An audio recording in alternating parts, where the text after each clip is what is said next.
Hello, everyone, and welcome to Nerdy for 30, a podcast where we talk about nerdy-ish things for 30-ish minutes. My name is Kevin Bauer. With me, as always, is my co-host, Tim Keck. Hey, gang. Oh, I still like Sup Dogs better, but we'll see. Every time I am completely caught off guard by it. I don't know. We set a dangerous precedent.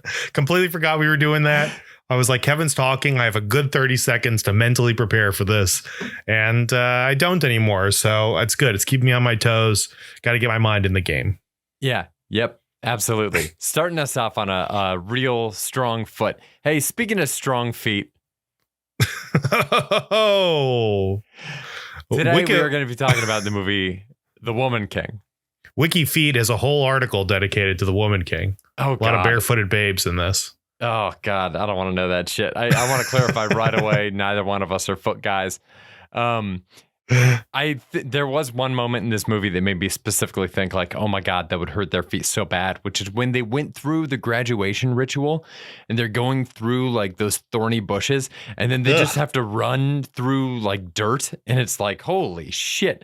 The fact that nobody just has a million infections is crazy. But that society that they're in, Dahomey, it's like a very idyllic place. So maybe even the dirt in Dahomey is ideal. It's pristine.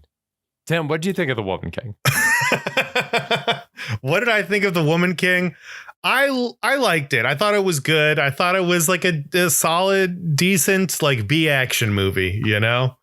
It was good. It was cool. I think the setting, was what separates it from other action movies, and I enjoyed it a lot. I don't think it's a setting or combination of characters that we see too often. I mean, it was great that Viola Davis is like leading the charge here, and then it gets kind of like it's like early, and then it's deep in like Africa involved with like the slave trade, and they present it in like a very kind of like complicated way, which I thought was very interesting, and I loved it. We can talk more about it, but I thought the setting for this, I think if you take away the setting, it's just like a regular old B action movie, but the setting of it and you know, kind of the context of it is what makes it a above average action movie to me. What'd you think, Kev? Right on. I'm right there with you. I really liked this movie.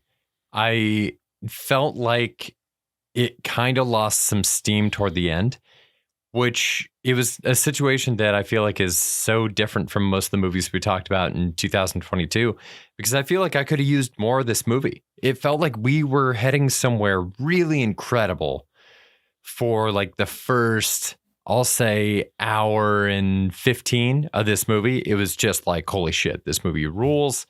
Everyone's firing on all cylinders. I love every character. I love the setting. This is wonderful. Fight scenes are all super cool in the first half of this movie. And then I really do feel like we lost a lot of momentum once we got into the back half, which is just kind of like two fight scenes that are like one fight scene that's just like fine. It's like, okay, it's good, but it's not as cool as the one that was earlier in the movie. And then kind of a strange lull that hits for a minute, and then we get a fight scene that's better. It's got that insane scene where Viola Davis gets like stabbed through the arm and then flips the blade around and stabs the guy through her own arm. Nuts. And then a very sweet ending, and we're out. It felt so abrupt after all the setup of the first half. And I feel like I would have liked to see this stretched out to the 3-hour mark, explore more of the historical side of it. I want to see a little bit more. We got a little bit of that tension between Viola Davis and one of the wives, where Naniska was kind of accusing, I don't know the wife's name, but Naniska was kind of wife number one. Like, wife number one. Yeah, there we go. Was saying basically that she's just kind of jockeying for power. And I would love to see a little bit more of that. Give me a little Game of Thrones here. Like, give me a little bit more behind the scenes. I know there was meat on that bone. I want to see it. Yeah, there were some very interesting touches in this movie that I liked a lot. The relationships seem very complicated because John Boyega's character is like the king. And I feel like initially I'm like, oh, this is like a douchey, spoiled brat. And then it seems like he's like incredibly competent and knows what he's doing. And he speaks like 5 languages. And it's like, okay, so, and then it's like, well, he's like a sexist pig or whatever. And it's like, no, well, Viola Davis, he has like the utmost respect for and listens to her over everybody. And he has this women army who like is in charge, that he trusts more than his like male army, even though it seems like the guys are also mixing it up there at the end. It's interesting. It's just very complicated. It's just a very complicated social structure. This guy simultaneously respects Viola Davis's opinion on like all matters. And then he has 8 wives, which I feel like just seems like contradictory ideas in a way. Right. And even their discussion of slavery is interesting because I feel like, you know, even though there's people now who don't even want us to learn about slavery in this country. But I feel like the rudimentary, like Florida education I got is like, you know, slavery bad. Americans invented it. But like it's all much more complicated than that, where like there were tribes in Africa who were enslaving each other and like taking war prisoners. And then these Europeans came in and like capitalized on it. And I think there was like more level of respect, or there was more of a code to what was happening in Africa, and more of like an ethical. Are you basically saying that like you think that like this movie gave the impression that maybe it like started off as something different, and then when it was adopted as a practice by basically white people, it became something a lot more malevolent? I think so. I think my impression, what I thought of before, which again, somebody's listening to this and they want to correct me, feel free. But I know slavery was happening in Africa at the time that Europeans arrived. And there was something like where they would go to war with other tribes, which they kind of touch on in this movie. And if one tribe beats the other tribe, then they would take war prisoners almost, and those people would work as slaves for them. And there was some sort of like an exchange that would happen occasionally where it was like, oh, you owe somebody something, or to like broker a peace between tribes, you would give them slaves. And I don't think they were like beaten and tortured the way Europeans like to do, or at least Americans like to do, to the same extent. I thought there was more of like a war prisoner. I thought there was more of like a code to it. Whereas these Europeans come in and they're just like, hey, there's no honor in this at all. We're just taking you. You're an object, and we're bringing you to America where you're an object. You know, interesting. I don't think. I don't think I disagree. any of it was good. I don't think there's ever been a good time. I don't think there's ever been good slavery. It was like, yeah. I'm going to keep saying slavery is bad because I feel like people are going to say I'm not. I think the nuances of it are very interesting and complicated with the overarching theme that it is bad. And I think it's interesting to see, we see slavery presented in a number of different ways in this movie as just kind of like the backdrop. And I thought it was really interesting, and it's complicated, and it's neat to, you know, learn stuff and see that. Am I getting us canceled, Kevin? Maybe a little bit. It depends on people taking clips out of context. I just want to clarify again. So yeah, you're just talking about like the degree to which that oppression existed is just it's there are just all these systems in place, you know. I mean, that's very like, I guess, like, you know, discussed now, and like I guess very like left wing, like liberal stuff of like all these systemic racism and like all these systems in place that like perpetuate a way of being where like, you know, not to be too big a bummer, but the planet is like fucking dying right now. And there's like nothing we can do to stop it because corporations are already doing this thing, you know, like this is a bad analogy, but things are out of our hand. There's this system in place that is destroying the earth, and it is like bigger than all of us. And so we can arm ourselves or put solar panels on a house or like recycle or whatever you want to do, and it will not have an impact on this like bigger system. And I think that's something that you see in this, where it's like, you know, these wives, like that's obviously a thing they feel like they need to do in order to get social status and like move up. These warriors, there's only so many options for them, right? Like the woman at the beginning of the movie, or our protagonist, she can either be a wife or she can be a warrior. Those are the only two options in her society. She has no other mobility. She can't she can't be a small business owner. That's just not an option for her. She's a warrior or she's married to somebody. That is her purpose. And obviously, even John Boyega's character is like recognizes that each of these women is like their own independent, intelligent human being. But at the same time, they are all beholden to this system that separates everybody into these boxes that they just can't get out of pretty much no matter what. So there's like all these complicated relationships, friendships, like all these nuances occurring between them. But everybody is still very much stuck in their lane. The system is very rigid in this world. And there are relationships between that, but nothing one-ups the system that they're in. Which is interesting because that's kind of like the enlightened viewpoint that Dahomey in general is coming from in this movie. Like I had to look the guy's name up. He was the one that was speaking Portuguese in Dahomey. Santo Ferreira, I guess was the character's name. When he's basically saying like, you want to sell palm oil? Are you crazy? Like, right. To connect it back to your analogy, that would be as if somebody was like, just like one small corporation was like, you know what?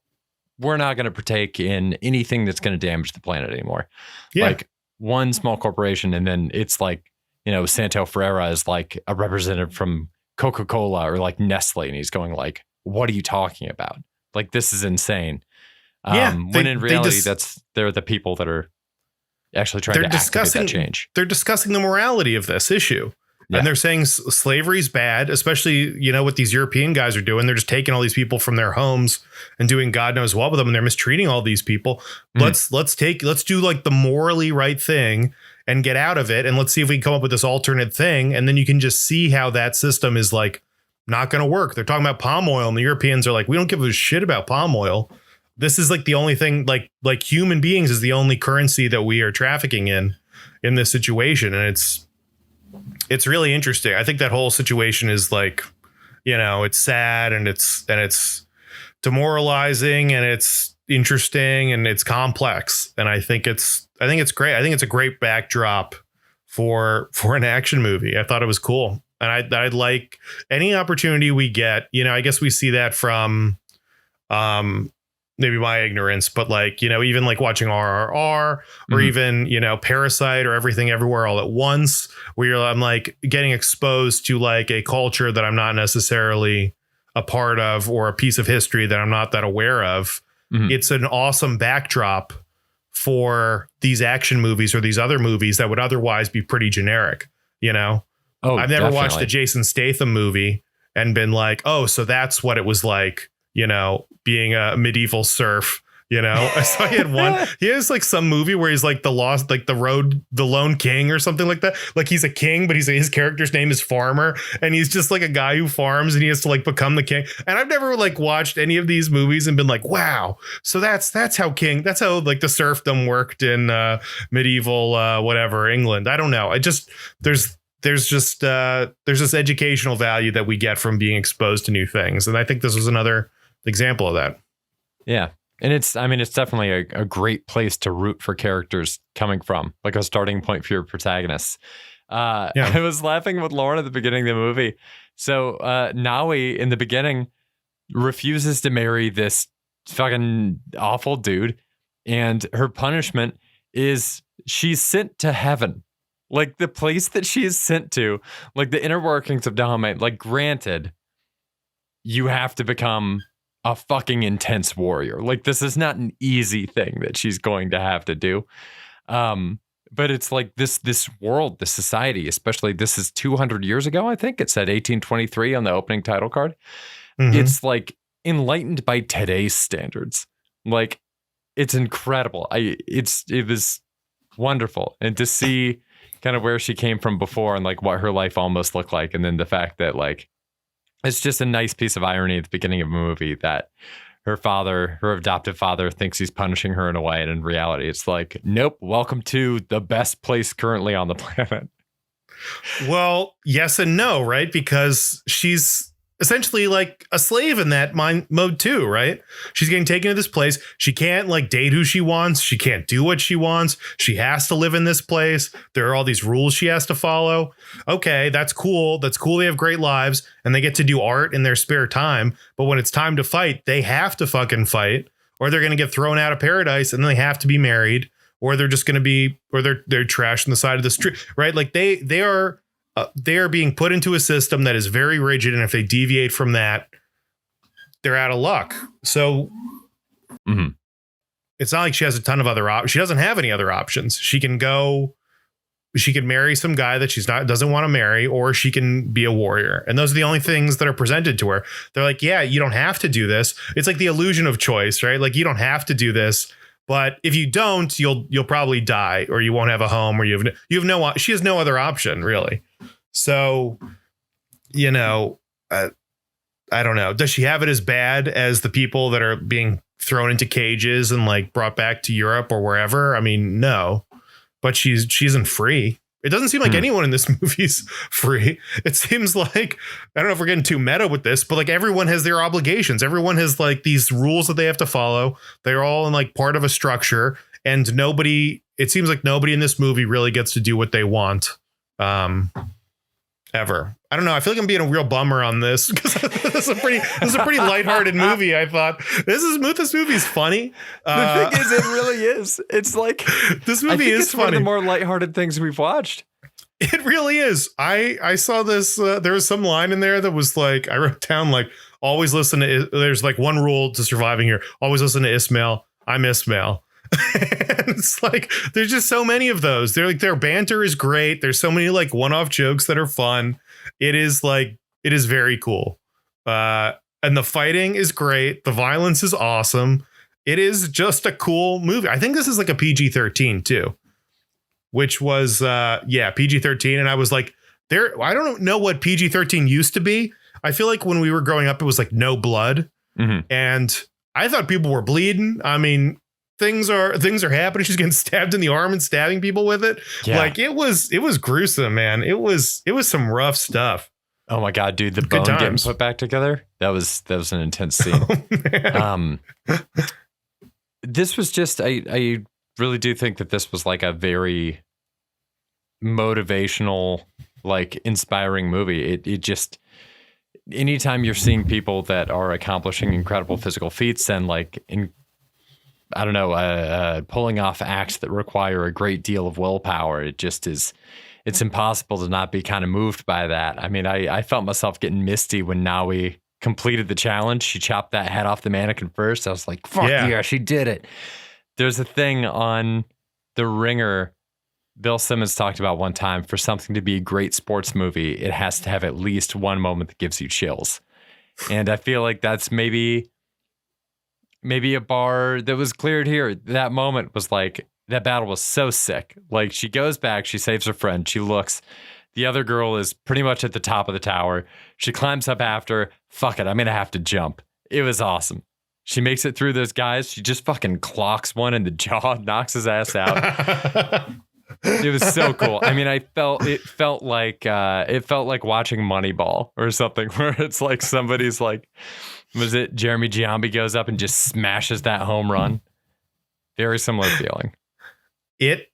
I wonder if you felt the same way, but I had no idea what was going to happen for whatever reason in this. I don't know why. It seems like a very basic movie to me, but for some reason, the whole time I was like, anyone can die.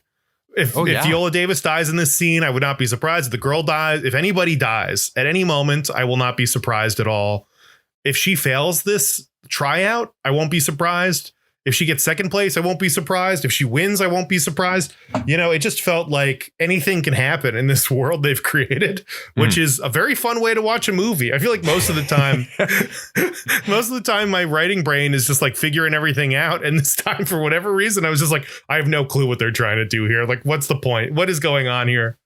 What are they trying to do? It was very fun. It was great. The cast was strong enough that it is a situation where it's like, any one of these, you can make the argument they're going to survive because they're like, you know, a known actor. But also, by the same token, they could die because this could be their Oscar-winning moment. Like, this death scene could really do it. Right. I didn't see I will say I did not see Izogi's death coming, Lashana Lynch. When she got shot, I was like, how the fuck did I not see that this was going to happen? She that crossed one the threshold, That dude. sucked real bad. Oh, she was so much fun. That also, Lashana Lynch in this movie made the first Captain Marvel movie burn so much more, because all I can ever think of with the first Captain Marvel movie, we wasted so much time with that character not knowing who she was when we could have just gotten Top Gun with superheroes. We had Lashana Lynch in that movie already. Picture Top Gun with Lashana Lynch. It's the 90s. Brie Larson could pull that off. It would be a blast. Yeah, she's the best friend. She's Rambeau in that movie. Wow. Yeah. God, I knew she looked familiar. The whole time I was like, where do I know this person from? Probably other stuff too. I know she's been in a lot of things. She was also in, I was just going to make a shitty joke. I was going to say she was Multiverse of Madness too. But like, it burns to see how cool she is in this movie. I don't know that I've seen her in anything else, but like within the first 4 minutes of this movie, I'm like, they fucking wasted her. They should have done so much more with her. I think they needed her. The story needed her. I think she's very involved in it, but she's also not the protagonist. So, and somebody needs to die. Viola Davis didn't die. Spoiler alert. So they needed something for her to do. But I thought she played a great, like, big sister role, you know, and they bonded over stuff. And she kind of like was a mentor for Nawi in a way that I thought was great. Sorry to clarify. I mean, they wasted her in Captain Marvel. Oh, and Captain Marvel. In this movie, I think she was incredible. Like, they definitely did. Fan. If they don't have her as like a bigger part in the Marvels, then they just kind of wasted everything. I mean, she's dead. She's old. She died in the blip. She died in the blip? Yeah, Tanoia Paris in WandaVision. Like that scene where she gets blipped back. She's in the hospital with her mom, which was Lashana Lynch's character, and died during the blip. Gone. Wow. So they just murdered her. I forgot about that scene. Yeah. Damn. Well, that's a bummer.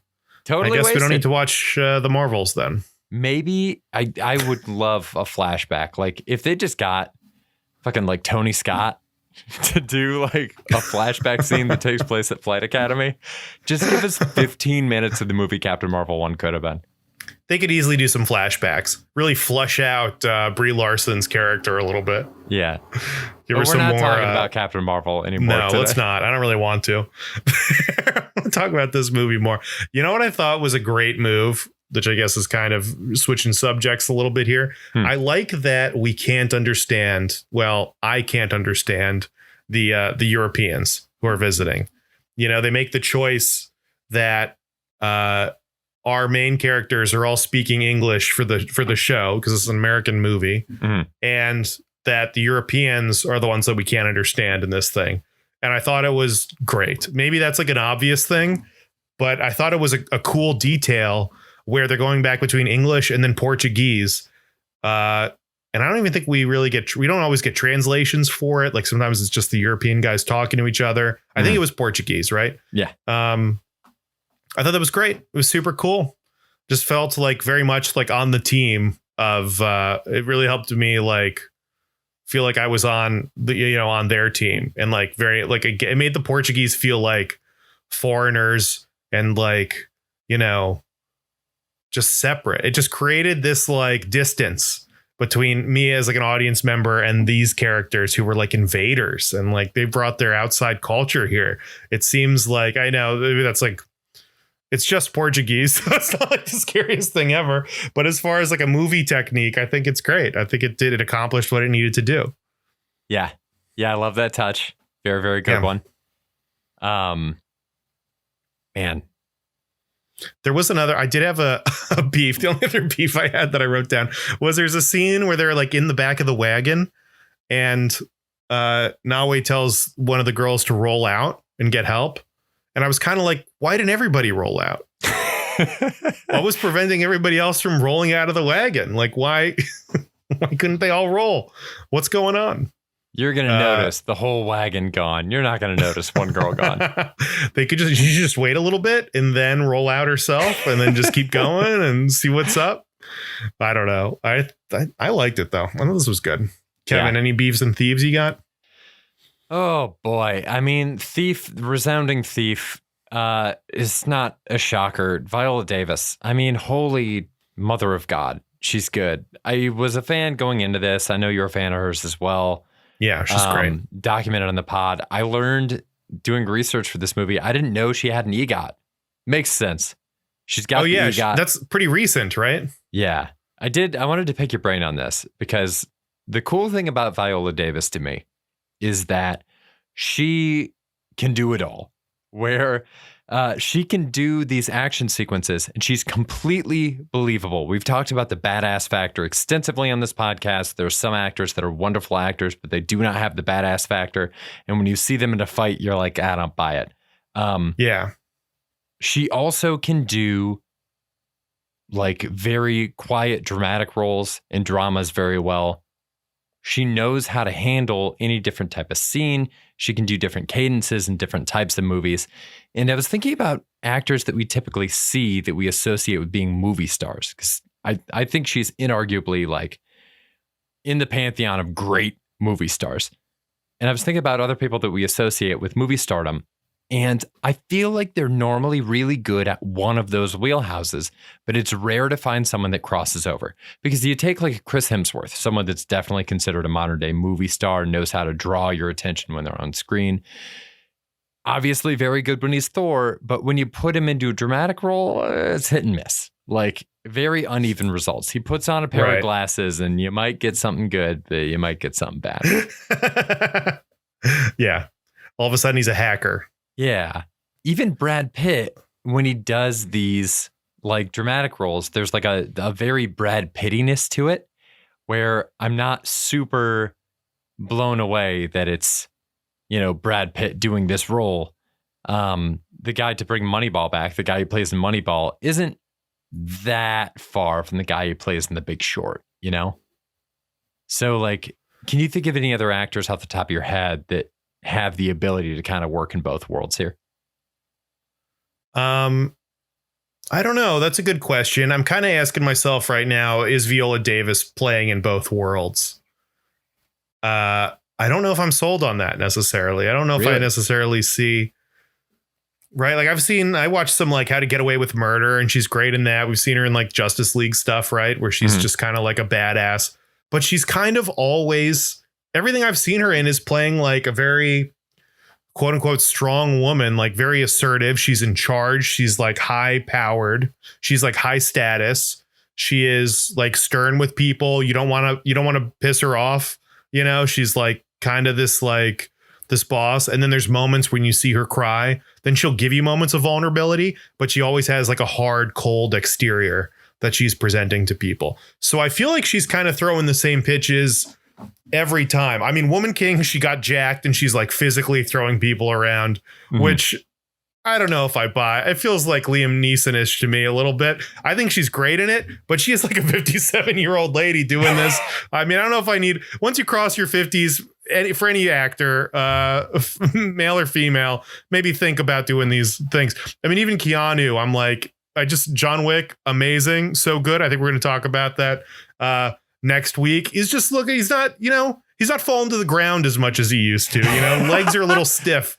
He's like Andre the Giant versus Hulk Hogan. You know, he's leaning on the ropes. These guys, the knees aren't bending, you know, the way they used to anymore. Look, man, I'm with you. I don't think the general movie going public is, because there's an entire genre of old man gets revenge action movies. Michael Caine had 100%. Like Harry Brown or whatever. There's I think the Jeff Bridges one that came out last year was straight up called The Old Man or something. Yeah. It's absurd. These guys are like in their 70s. It's ridiculous. And if you want to be like a badass and all that, I get it. But once you're into hand-to-hand combat, I'm a little like, okay, this is like it's a little much. You know, now we're professional wrestling, which is cool. But I'm just like, just respect, you know. I think she's great. I think Viola Davis is a star. I think she's awesome. If you're asking me if she's a great actor or not, she is a great actor. I don't know if she's no Daniel Day-Lewis, you know. It's not like she's gonna show up as like Abraham Lincoln in another movie, or like, you know, be I bet whatever we see her next, she's going to be like a high status, standoffish woman who has like moments of vulnerability. I think that's kind of her lane. Well, I think the thing you and I are going to see her in next is the movie Air. So that'll be interesting. She plays Michael Jordan's mom. Dude, high status, standoffish woman with moments of vulnerability. I'm telling you, that's going to happen. Kevin, I've got a very important question for you. Yes, please. Is The Woman King better than Megan? Yes. Is it better than Cocaine Bear? Oh, yeah. Is it better than Creed 3? Yeah, I think so. Yeah. I think so. Is it better than Everything Everywhere All at Once? No. Yeah. No, I don't think so. What do you think? No. What do you think about Creed 3? Do you think it takes it? I don't think it's better than Creed 3. Huh. Oh, that's I think between tough, Creed dude. 3 and Cocaine Bear is right where it belongs. We have Cocaine Bear above Bahubali. We're going to get into this in review preview, but my notes have been added. We're going to discuss it. We're going to get into it more. Oh boy, here we go. We're going to be talking about that right back here tomorrow on our review preview for March and April. We got some mailbag questions to answer, so we'll see you right back here tomorrow. Ladies and gentlemen, thank you again for listening. Send us an email, nerdyfor30@gmail.com. And until tomorrow, stay nerdy, everybody. Stay nerdy. Bye. Bye.